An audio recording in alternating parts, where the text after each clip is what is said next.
About $300,000 is how much Bachelor Anam Onyeka is saying that she, her family, her closest friends, and even a colleague were all scammed out of by one man. Man she once believed was her soulmate. His name? Martin Fursgaard Anderson. A charming blonde 6'3" real estate mogul who claimed he had royal ties, a booming tech business, and wealth that would one day be theirs to share. Instead, Onyeka was left with years of trauma and coming to TikTok to tell her story, which she calls the Danish deception. It's a 26-part story, which she says began in June of 2022 when she decided to take a trip with her friend to Croatia. It was at a beach club when she noticed Martin immediately, and that was when he decided to approach her. He was confident, their chemistry was magnetic, and there was an instant spark. They exchanged social media, and she saw him one more time before returning to the US, but it wasn't the last time she heard from him. He messaged her constantly, invited her to come party with him in Ibiza, and then eventually convinced her to join him for a work trip in Monaco. After a month of talking over the phone, she agreed and he flew her out, paid for the hotel and her flight. In Monaco, he was everything he had promised, charismatic, adored, and effortlessly networking in real estate circles. After that, he whisked her to St. Tropez, paid for a $2,000 a night hotel, and offered to buy her whatever she wanted. She said she never wanted him to think that she was only there for his money, so she didn't let him buy her all these extravagant gifts. Instead, she opted for a $200 sunglasses. She fell hard for the first time in her life, telling him over a loud dinner that she was in love with him. 2 nights later, she collapses in a restaurant on the way to the bathroom and is eventually taken to the hospital, to which at that point he tells her he's falling in love with her too. Back home, the romance intensifies. He meets her friends, her family, and he fits right in.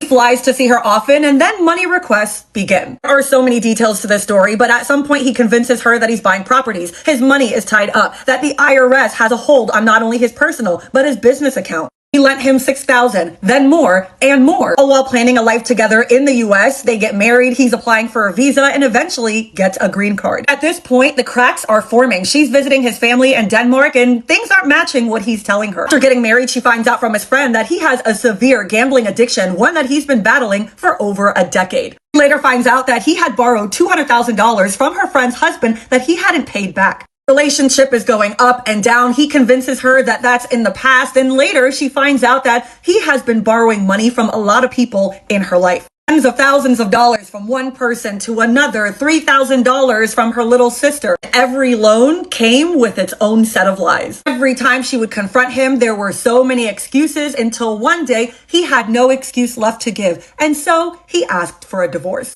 Only when he left did she realize the magnitude of it all, from exes to cheating to gambling to lies to manipulation. She is now sharing her story, and while she did not give his name or his photos, the internet did its thing, and I decided to share it as well because people need to know about this man.